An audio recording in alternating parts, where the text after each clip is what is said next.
94.3 Loudwire, Northern Colorado's maximum rock station. It is the Butch Show. Some special guests in studio today. Now, we get to have rock stars in the studio from time to time, but it's the first time that I think we've had some local guys in here, and so it's kind of cool, man. It's in the Whale. Tell me a little bit about yourselves. Thanks for coming by the way. Yeah, thanks for having us.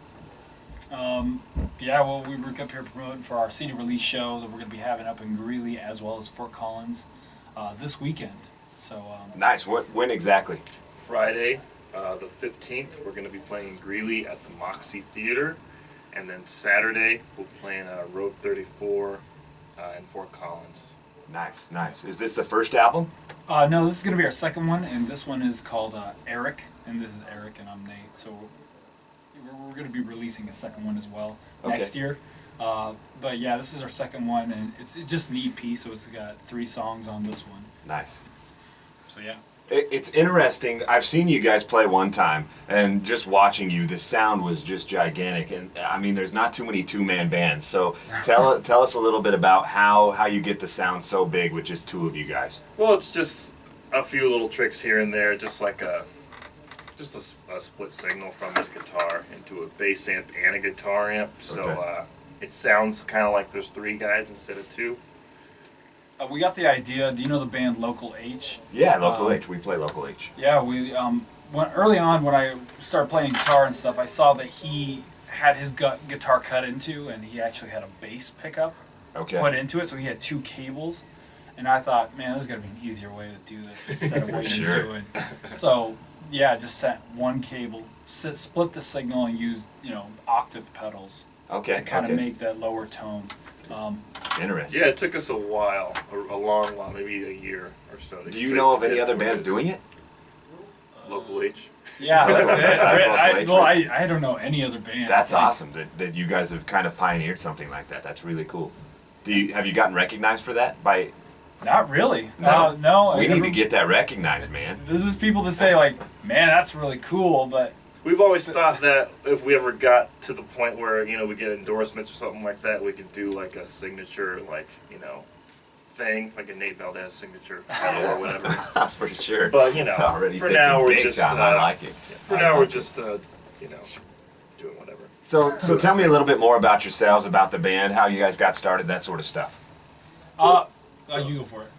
We were both played in bands in the Greeley music scene, which is very small, so we kind of just played together a lot, shows together, and just kind of became friends with that. And then, our main bands were very serious, really into quote unquote making it.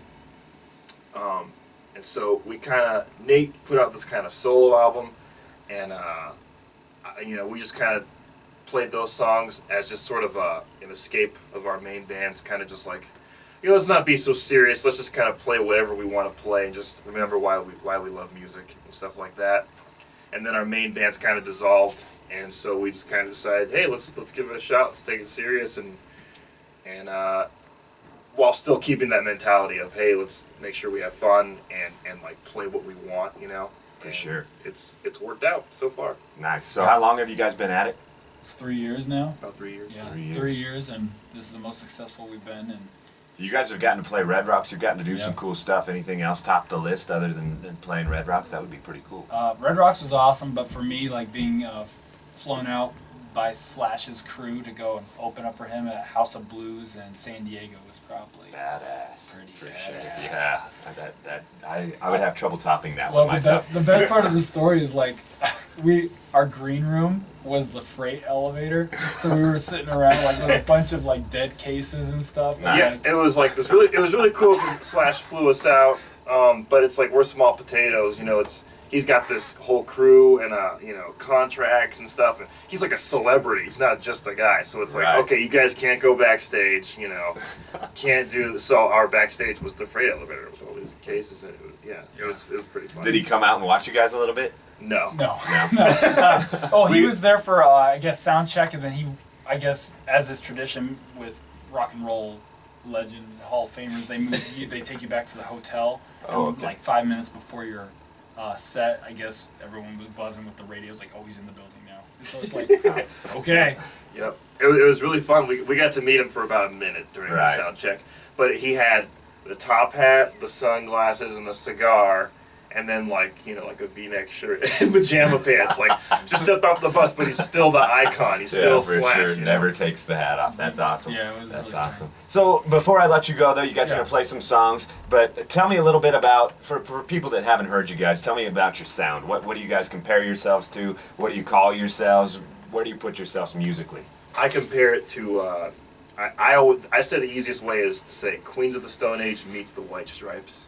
Okay. Yeah, very much so. There's a lot of blues influence, and that's where the White Stripes get a lot of their influence as well. Right. And then the kind of grungy, nasty rock, which is Queens of the Stone Age. Yeah.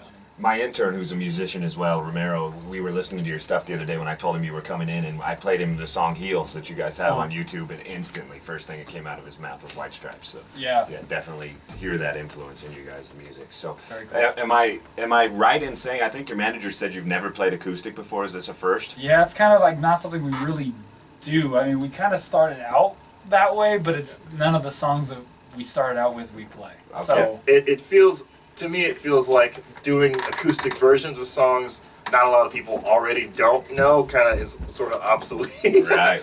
You know. So, but we got this opportunity. It's like, man, we can't pass up this opportunity. That's So, awesome, man. Well, I look yeah. forward to hearing it. I feel honored that you guys brought a box and an acoustic guitar, and you're going to do it. Yeah. Thanks. All right.